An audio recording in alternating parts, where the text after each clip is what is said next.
눈꺼풀 처짐이 심해서 상담받으러 다니셨을 때 상한 거 마시면 안 되고 눈썹화 거상술 하셔야 돼요 라는 얘기를 들어보신 적이 있으실 텐데요. 그런 분들을 위해서 준비했습니다. 눈썹화 거상술 이렇게 해야 성공합니다. 안녕하세요 여러분, 르미엘 성형외과 우은경 원장입니다.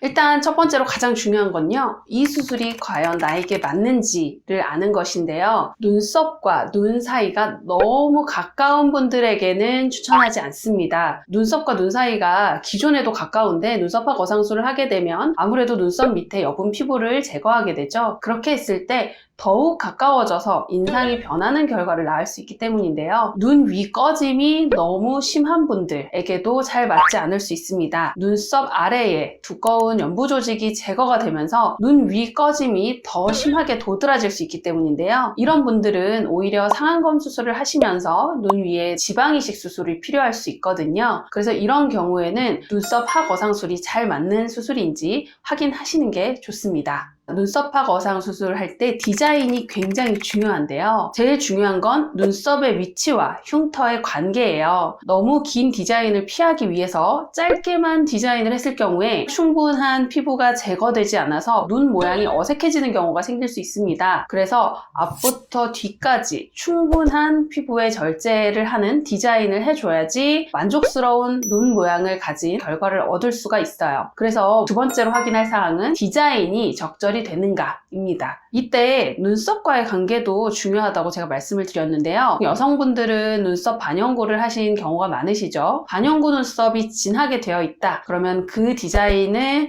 살리면서 흉터가 보이지 않게 디자인을 많이 하고 있고요. 반영구 문신 위치가 짝짝이거나 두께가 마음에 들지 않거나 하는 경우에도 그걸 감안하면서 눈썹 모양을 개선시키면서 디자인을 할 수도 있습니다. 특히 제가 중요하게 생각하는 부분은 잔털이 많으면서 굵은 눈썹을 가진 분들이 있으신데요. 굉장히 두껍고 아래로 처져 있는 눈썹을 가진 분들의 경우에 처진 눈썹 디자인 그대로 디자인을 하게 됐다가는 흉터가 지나치게 아래쪽에 남아서 눈에 더 띄게 되는 경우가 있거든요. 이런 분들은 굵은 내 눈썹의 모양을 잘 살리면서 잔털로 지저분하게 있는 부분의 피부는 수술 중에 제거할 수 있는 디자인을 해줘야 수술 후에 흉터의 위치도 적절하게 자리 잡아서 눈에 잘 띄지 않고요. 눈썹의 모양도 정돈이 되고 장기적으로 눈썹 아래 흉터가 거의 눈에 띄지 않게 되는 결과를 얻을 수 있습니다. 세 번째, 봉합의 스킬입니다. 봉합의 스킬에 따라서 흉터가 달라집니다. 눈썹화 거상 수술을 하고 흉터 성형 수술을 받으시는 사례도 있긴 한데요. 그렇게 되지 않으려면 촘촘한 봉합이 중요하거든요. 그 안쪽에 근육이 흘러내리지 않도록 근육부터 위로 당겨서 거상시켜서 고정해주는 과정도 중요하고요. 근육, 진피, 표피 이 세 가지 층을 얼만큼 촘촘하게 잘 봉합해 주느냐가 되게 중요한 요소라고 할 수 있고요. 우리가 노리는 건 자연스러워진 이후에 눈에 안 띄는 흉터이기 때문에 봉합을 할 때는 약간 올려서 봉합하는 방식으로 하는 것이 중요합니다. 모든 절개와 봉합의 흉터는 시간이 지나면서 벌어지려는 힘이 작용을 하고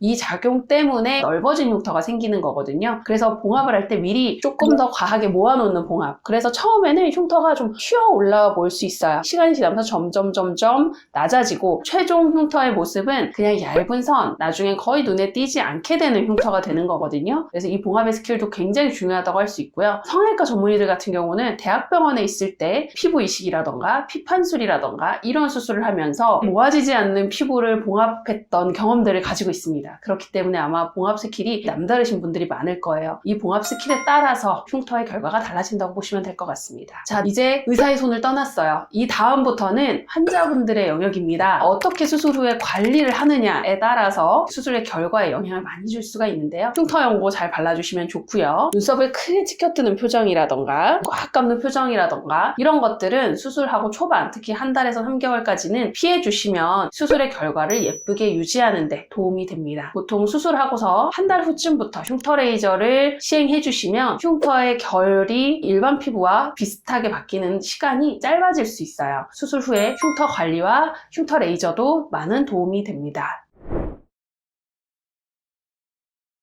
이상으로 한 4가지 정도 눈썹화 거상술 성공적으로 하실 수 있는 방법에 대해서 말씀드렸는데요. 혹시 더 궁금한 점이 있으시다면 댓글 남겨주시면 저희가 답변 달아드리도록 하겠습니다. 구독과 좋아요도 부탁드려요. 감사합니다.